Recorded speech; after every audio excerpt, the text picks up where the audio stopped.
வணக்கம் தோழிகளே. பெண் என்பவள் பெண் என்பவள் யாருங்க?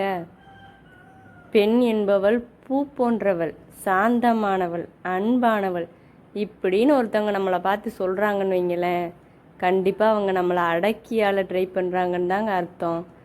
ஏன் சொல்கிறேன் கேளுங்க. நம்ம சாந்தமானவங்க தான், அன்பானவங்க தான். ஏன்னா குடும்பத்தில் ஒரு பெரிய பிரச்சனையே வந்தாலும், ஒரு பிரளயமே வந்தாலும் எல்லாத்தையும் சால்வ் பண்ணிவிட்டு அந்த பிரச்சனையிலேருந்து நம்ம குழந்தைங்கள அப்போவே அந்த சண்டை முடிஞ்ச மறு செகண்டே, ஐயோ நம்ம குழந்தைங்க இருக்காங்களே அப்படின்னு கண்ணீரை தொடச்சிக்கிட்டு எந்திரிச்சு சமையல் செஞ்சு கொடுக்குறவ தாங்க பெண்ணு. அதனாலேயே என்னமோ நம்மளை இந்த வார்த்தைகளை சொல்லி அப்பப்போ ஏமாற்றிட்டு இருக்காங்கங்க.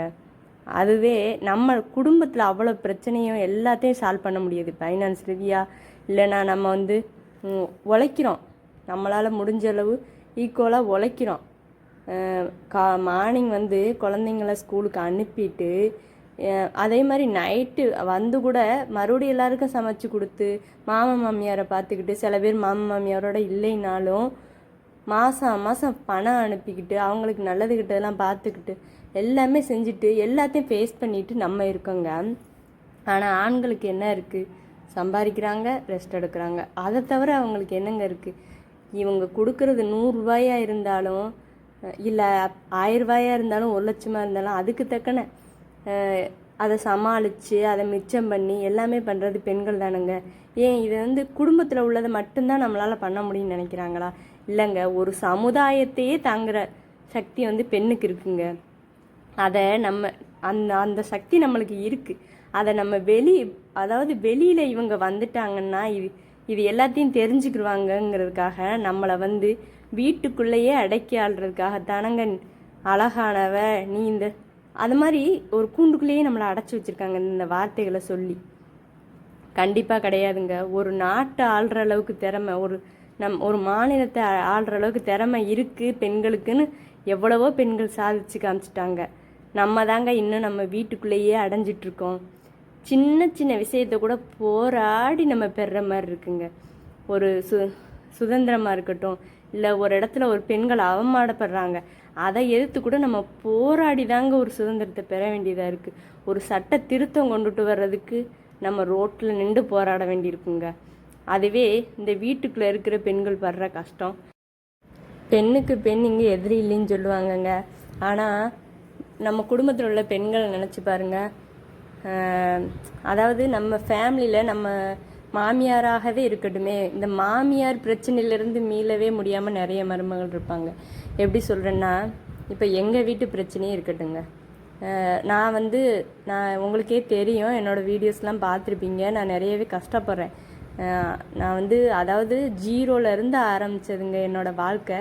ஆனால் இப்போதைக்கு ஓரளவு ஸ்டடி ஆகிற அளவுக்கு நான் கொஞ்சம் வந்துட்டேன். இருந்தாலும் இப்போ எங்கள் மாமியார் என்ன தெரியுமா சொல்லுவாங்க, மயன் சம்பாத்தியத்தில் தான் எல்லாம் நடந்திருக்கு, என் மயன்தான் இப்படிலாம் பண்ணியிருக்கான், அதனால எனக்கு ஒரு நகை எடுத்தா உன் பொண்டாட்டிக்கு எடுத்திருக்க, எனக்கு எடுத்தா, உன் பொண்டாட்டிக்கு வீடு கட்டி கொடுத்துருக்க, எனக்கு வீடு எடுத்து, அந்த அளவுக்கு போராட்டங்க எங்கள் வீட்டிலலாம்.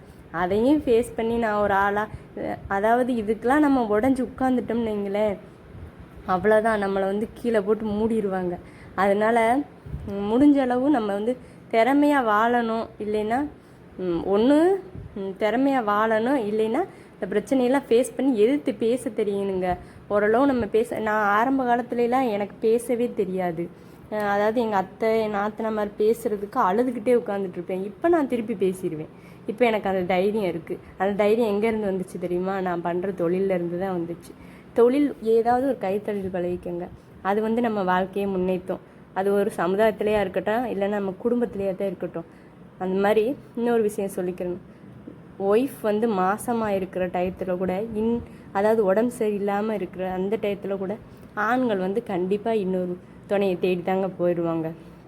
அது நான் அதை கேள்விப்பட்டவரை அது 100% உண்மைங்க.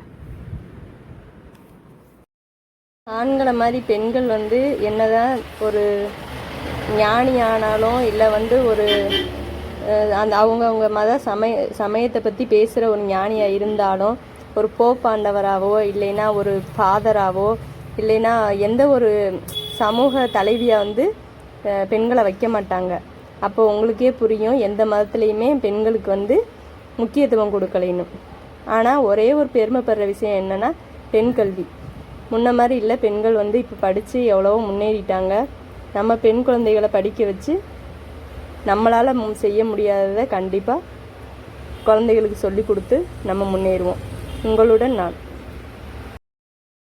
இனிமே பெண்கள் அழகு பூ மாதிரின்னு சொன்னால் அதை ஏற்றுக்கிறாதீங்க. கண்டிப்பாக அது எதுக்குன்னா, அது வேணால் ஒரு அழகு ப்ராடக்டை விற்கிறதுக்கு வேணால் அது கரெக்டாக இருக்கலாங்க. ஆனால் பெண்கள் தைரியமானவங்க, நேர்மையானவங்க, எல்லாத்தையும் தாங்குகிற மனசுக்காரவங்க அப்படின்னு சொன்னால் நீங்கள் ஏற்றுக்குங்க. அதுதான் கரெக்ட். அழகாக இருக்கிறது, கருப்பாக இருக்கிறது, கலராக இருக்கிறது என்றைக்குமே அது நிரந்தரம் இல்லைங்க. நம்மளோட உழைப்பும் நேர்மையும் தான் எப்போவுமே நம்ம கூட இருக்கிறது. Thank you guys.